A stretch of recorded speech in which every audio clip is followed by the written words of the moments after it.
Texas Republicans are breaking tradition as they plan to redraw congressional maps ahead of next year's midterms. It's a move that many weren't expecting until the end of the decade, but comes at the behest of President Trump, who's hoping to keep the narrow GOP House majority intact. Democrats are trying to push back, with some calling this unusual redistricting drive completely unethical and deplorable. David Daley is a senior fellow at the organization Fair Vote, and he joins Hari Srinivasan to discuss the impact of this decision. Bianna, thanks. David Daley, thanks so much for joining us. Last week in Texas, there was an extension of the legislative session, and redistricting is back on that. And I think that probably caught a few people by surprise because we're kind of used to redistricting being once a 10-year event. That's what redistricting is in most states. That's not the case in Texas. There are a handful of states where you can do a mid-decade redistricting. Those usually tend to be doubly political, right? I mean, gerrymandering that takes place after the census in state legislatures oftentimes locks in political maps for a decade. But when you do this in the middle of a decade, you've got the benefit of the previous couple elections. You can tell which seats are competitive, and it gives you a real advantage if you jump back in and take another crack at those maps. That's what's happening in Texas right now. It could have real consequences for the midterm elections in 2026. So just so I don't lose my kind of overseas audience or people who aren't that familiar with redistricting versus gerrymandering, I mean, first of all, what is the purpose of redrawing map lines per state and creating new House districts? It has a wonderful idea behind it. Every 10 years after the census, we want to redraw every congressional and state legislative district in the country in order to account for population changes and population shifts over the previous decade. So essentially, it has fairness really at its core. The trouble is the politicians who draw these lines, especially these days with the kinds of technology and voter data and sophisticated mapping systems that they have, can use this process not to create an actual fair map or a competitive map, but to lock in a partisan advantage for their side. Those advantages have only become bigger and bigger as the technology has improved, and that's gerrymandering. That is the use of redistricting in order to lock in political benefits. So when we look at the relationship between drawing a map in Texas and national politics, are you saying this is because if I can make sure that I have a district that is more likely to go Republican or more likely to go Democrat, and I can essentially secure more seats in the U.S. House? And right now, we have a very small imbalance where the Republicans have an advantage by just a couple of votes. So if they were able to create entirely new districts, they would just pad that lead. That's right. Right now, Republicans have a 3-seat advantage in the U.S. House. So Democrats only have to flip a handful of seats in the 2026 midterms in order to take back the chamber. Ordinarily, the party that is out of the White House does pretty well during midterms. If you look at the 2018 midterms, really good for Democrats. The 2010 midterms, really good for Republicans. But if you can go into Texas and do a mid-decade redraw and take someplace between 2 and 5 Democratic seats off the board, suddenly then you've moved the Republican advantage from 3 seats to somewhere closer to 6 or 7. There is also likely to be a new map coming out of Ohio that could flip 2 close Democratic seats there. And there is a really important Voting Rights Act and redistricting case that the U.S. Supreme Court will hear about majority-minority seats beginning in the fall that could lead to the disappearance of majority-minority Black Democratic seats in Alabama, Louisiana, perhaps elsewhere across the South. So when we say right now that Democrats need to flip 3 seats, that's on the current map. That could really change. Democrats could be looking at having to pick up somewhere closer to a dozen seats to win the House. And that gets much, much harder because there's just not a lot of competitive seats out there, due in part to all of the gerrymandering.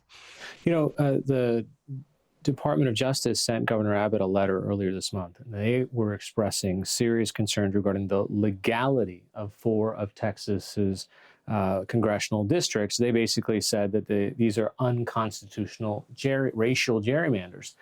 I would say first that the DOJ letter is really designed to give Governor Abbott cover here. I would not call those districts racial gerrymanders. I would call those majority minority seats that are drawn in order to keep Texas in line with the Voting Rights Act.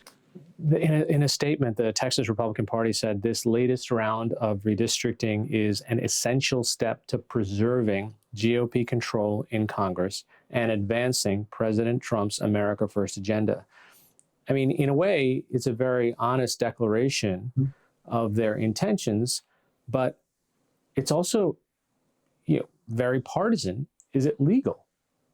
It's very partisan and it's very legal. First, it's very legal because Texas allows this kind of mid-decade redistricting. But second, that entire statement is on the table right now because of John Roberts in the U.S. Supreme Court. In a decision in 2019, in a case from North Carolina called Common Cause versus Rucho, the court said that partisan gerrymandering is a non-justiciable political issue. They closed the federal courts to these claims, and they did so at exactly the moment in which lower federal courts, judges appointed by presidents of both parties, made it very clear that they had all the tools they needed to determine when a partisan gerrymander had gone too far.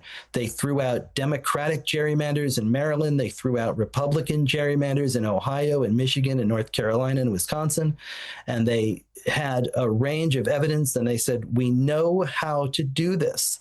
And John Roberts and the court said no. They said that all these standards, all these measures were sociological gobbledygook. They said it was going to look like the courts were being political. Instead, it was the U.S. Supreme Court that was being political. They locked in these gains for Republicans. They incentivized both parties in 2021 to maximize their gerrymanders, knowing that nobody would stop them. And they encouraged statements like the one we see from the Texas GOP. Because when politicians now say that we were doing an intentional partisan gerrymander, that is exactly in line with the decision that Roberts handed down. He made this possible. The court enabled this attack on democracy that both parties are engaged in right now. If the Democrats felt like that court case was a loss for them, I mean, they were controlling Congress from 21 to 23. Why didn't they pass, legislation against gerrymandering? I mean, you could conceivably see that that could be a bipartisan source of agreement because both teams realize that this is just, kind of this technological warfare that keeps escalating. Yeah, I wish they had. Certainly what you saw at that point in time was a real public push on this. You had Michigan and Colorado and Utah and Missouri, Virginia, voters in all of those states voting to try to rein in the worst excesses of this system. And, red states, blue states, purple states, voters hate gerrymandering every place. And Democrats attempted to include this in some of the voting rights packages that they were advancing back in 2021. They did not make it through the Senate, I believe, largely because of the filibuster. You just didn't have everybody on board for that kind of change.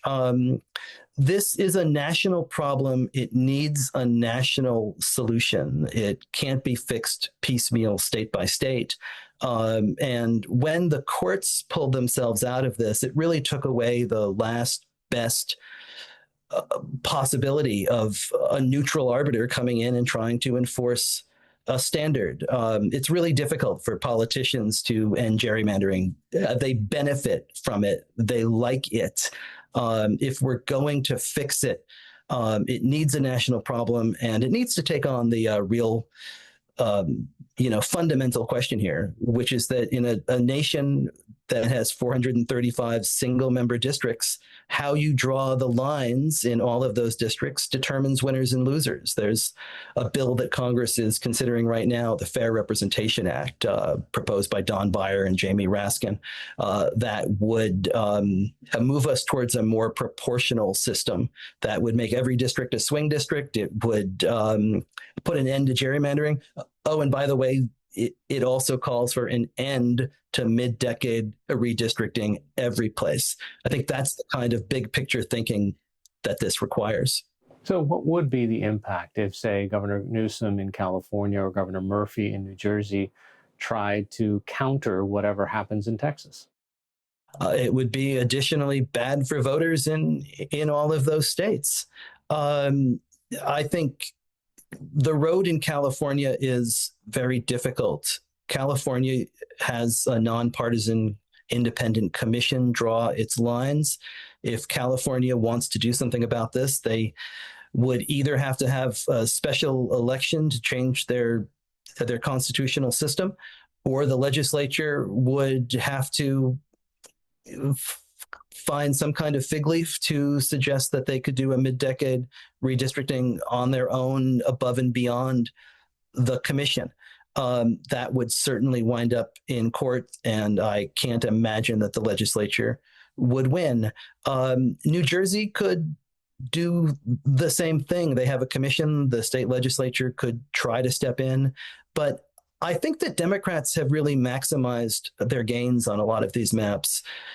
It's currently a 9-3 Democratic delegation in New Jersey. It's a 14-3 Democratic delegation in Illinois. It's a 7-1 in Maryland. There's not a lot of blue states where Democrats can do what Republicans are trying to do in Texas. So it's going to be very difficult for them to find a way to match this. Okay, so there have been some critics of what the Republicans are trying in Texas, saying, look, this could backfire and create what's, I think the phrase is a dummy-mander. What does that mean? A dummy-mander is a great term, right? A dummy-mander means a map that is drawn to benefit one side, but that the political situation changes and it ends up backfiring. You spread your voters too thin, you get too greedy trying for too many seats. I think this is unlikely to happen in Texas, and I think the fact that we're talking about it in many ways is a sign that Democrats don't have a lot of good options here other than to try to tell Republicans, well, be careful, this might not work, it might backfire on you. Texas has a 25-13 Republican delegation. Only one of those 25 Republican seats is remotely competitive. That one seat that was won at 57% of the vote in 2024. Of the other 24 seats, all of them were won with more than 60% of the vote. 13 of those seats were won with more than 65% of the vote, or were completely uncontested at all. If Republicans want to do this, the two South Texas districts, the 34th and 28th, which are currently Democratic districts, very close, within 5%, you could wipe those away pretty quickly. And then if you wanted to go for a third, a fourth seat, what you would do is you'd go up towards like Dallas-Fort Worth. You would take a little piece of the city, and then you would attach it to a big swath of central eastern Texas, those red districts right now that are almost entirely uncontested by Democrats, big Republican counties. So I think you could probably get to 4 seats without even putting a dummy-mander on the table. Republicans have not drawn a dummy-mander in the modern technological era. They are very, very good at this. The consultant that they brought on in 2021 to work on their maps is the same consultant who drew the maps in Wisconsin, a map that has withstood Democratic waves and never come close to backfiring. I think when we talk about a dummy-mander, we're talking about something that might have been more apt to happen in the 1990s or the 2000s, not really going to happen right now. There are people who will say, listen, the maps have been gerrymandered every 10 years. But in 2018, we had midterms where the Democrats kind of overcame some of those. Yeah, you're right. Democrats took back the House in 2018.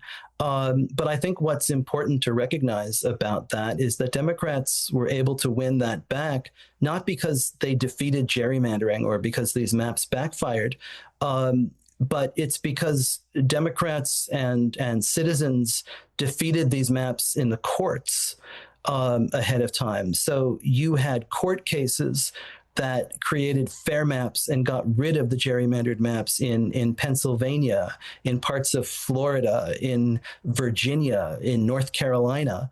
So the map in 2018 looked very different from the map elsewhere. Democrats also won that year because they were able to win about 75% of the seats that they flipped were drawn by courts or drawn by commissions. So they maximized their gains in the fair, competitive districts where it was still possible to do that. They did not really make any gains at all on gerrymandered maps. They were able to win back 2 seats in Texas and 2 seats in Michigan that way, 4 of them. And that is all that these maps surrendered over a decade in all of these states in all of these elections. Those districts don't exist anymore. Republicans in 2021 went into Indiana, they went into Oklahoma, they went into Kansas, they went into Utah. These seats that went to Democrats in 2018 in that wave, they were redrawn. They're not going to go back the other way. So there's a really, really small pool of seats for Democrats to go after. You had 37 of 435 races in 2024 that were within 5%. Democrats already won 22 of those that year. It leaves you with 15 competitive districts. There were only 3 districts in which a Republican was elected, but Kamala Harris carried the district. That's Don Bacon's seat in Nebraska, Michael Lawler in New York, Brian Fitzpatrick in Pennsylvania. So you could give it a shot, but the number of targets and how many voters you'd have to persuade in these districts, very, very difficult at this point. Senior fellow of Fair Vote and author of Anti-Democratic, David Daley, thanks so much. A pleasure. Thank you.